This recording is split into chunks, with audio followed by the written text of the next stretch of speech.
Well everyone, we're back with another Berserk chapter, and I think this is going to be a shorter video than the previous few ones because not too much happened in this chapter. I don't think too much to investigate per se.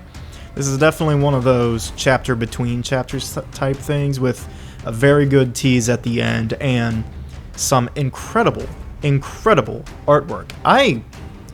I've been emphasizing it more and more with each passing video, but they are getting better and better at just drawing these characters, drawing these environments, making this world feel alive and like Berserk. And like, man, I don't know how much further they can really go at this point.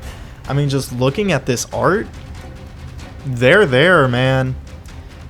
They're there. Like, no one's ever gonna beat Kentaro Miura. It's just physically impossible. I mean, come on, let's be real. But like, this is... if we have to live in the timeline where Kentaro Miura died, this is the best version of that we could have lived in, where the right people took over. And this chapter even addresses some of my and other people's criticisms of the latest chapters, such as sparse dialogue and such, because this one's a bit chatty. But just to give a quick overview, very simply, Kushin soldiers, as revealed to be what appears to be a Kushin navy, invades the ship that everyone is on. They get on with harpoons and, you know, it's just a normal ass shipboarding, you know? It couldn't be more simple than that. For the first half, it's a very Serpico and Isidro oriented chapter, and I like that because these boys just haven't been getting a lot lately. And Isidro is really stepping up his game here. Serpico wasn't gonna like cower or anything, but he was backed against a corner, and it was Isidro's quick thinking that got them both out of the situation, able to get into the stateroom where his sword was. And even after that, Isidro sees a Kushin soldier and just kicks him off the fucking boat.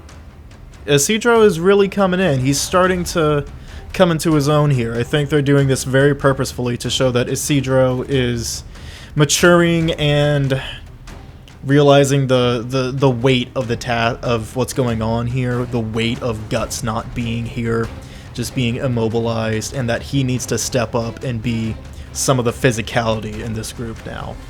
And so they get their swords, but it doesn't mean too much because they are simply overpowered along with everyone else on the ship, even the silly guys, the really funny silly guys. I would lie to you if I said I could remember their names right now, so I just won't even try to lie. They seem to be doing a mutiny thing. To be perfectly honest, I don't even remember that. It was a joke, surely, so who cares? But the Kushin soldiers get over to Guts, and very coordinated, in their own language, mind you, which I love the text. I love how their language looks in the text bubbles. They look really cool. Kind of look like Hebrew, to be honest. Anyway, they find Guts, and almost like surveying a wounded animal, seeing if it's okay to like approach them if they're gonna lash at you or something. They wait and see what he's gonna do, and while his eye does open for a second, he does, of course, get slumped. Guts is just not in a good spot. So one of the leaders motions over in a very... I like this drawing of this hand, man. It's just good, and the little speed lines on the tips of his fingers, it just... everything's conveyed really well here. Like, I don't have much to say about this chapter because it's just good. It's just good. I'll get into a little bit more theory crafting at the end, but for now, just... they put chains on him, but chains also appear to break. But the background of this image is very abstract, very black whirlwind looking type stuff, and we'll talk about it. Roderick, of course, being a Chad, is trying to, you know, save as many people as he can, sacrifice himself and the other men to save people. But then he starts to realize, one, he puts it together that this must be an entire navy we're dealing with, which, good for him. Roderick's just the best. He could have been like a prissy, like, high and mighty type, but no, he's just an actual Chad. I love Roderick, love him so much. But he's putting it together, and he's also realizing they could have killed them. The Kushans could have killed them very easily, and they should have, so what are they doing? They must have a different purpose here. Oh dear, what is that purpose? And no one knows. We don't even know yet. But it looks like Guts stands up. And before we can see the rest of him, we're shown possibly an even more important sight. Rickard is hiding among the Kushans. And okay, chains. Some chains broke, some abstract looking chains broke, and I simply have to say, I think that's the beast being unleashed. I think that is Guts going berserker mode, but to a further extent than we've seen before. I think he gave in. I think Guts has given in to his inner darkness. Not turned into a demon or anything, but I think he let the dog come out. He always had that dog in him, and now we're gonna see the dog. When Guts starts doing level 3s on people, don't be surprised. And then, of course, Rickard. You know, of all times for him to show up, this is probably the best one, because if anyone can pull him out of this, it might just be him. Not that I doubt, you know, Farnus and gang, you know, the usual RPG party, the friends that have been here the whole time. I don't doubt them. Especially Shirke, you know, she can literally get in his head, but I don't know, man. I think Rickard is going to touch his heart in a way that he needs right now. Because Rickard's been through a lot. He's really become his own character, his own man. He's grown up, and he's out slapping Griffith, gaining teammates and stuff. I mean, who's to say the rest of his teammates aren't among the Kushans too, you know? That's a good point I haven't seen anyone make. The other members of his gang could very well be there, because we're only shown a very close-up shot of Rickard just to tease us. Speaking of tease, we're not given another date for the next chapter, which is fine. Which is fine. You know, we'll get them when we get them, and we like that. We will take what we can get, and we will be happy about it. But yeah,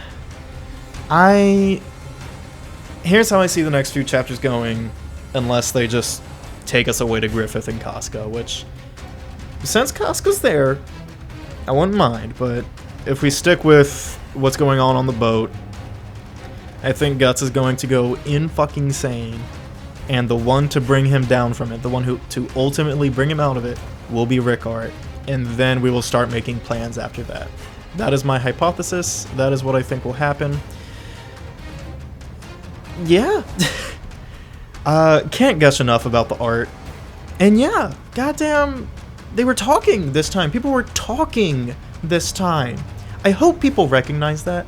I hope people recognize the fact that they put actual dialogue in the chapter this time, because that's been like the one thing most people, even the like most staunch defenders of the new chapters, are like, yeah, it kind of feels like they're just rushing through it.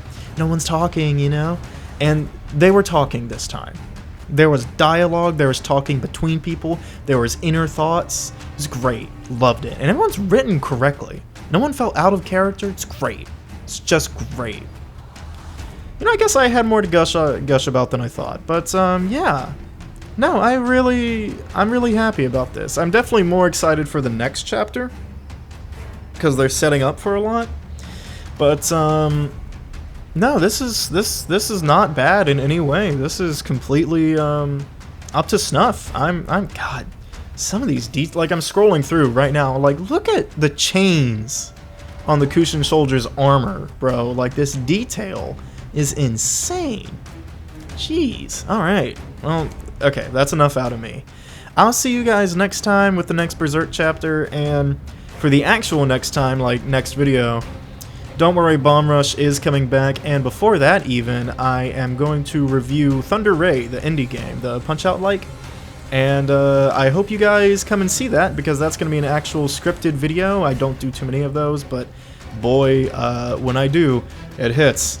So stick around for that, and yeah, I'll see you guys next time. Hope you have a wonderful day.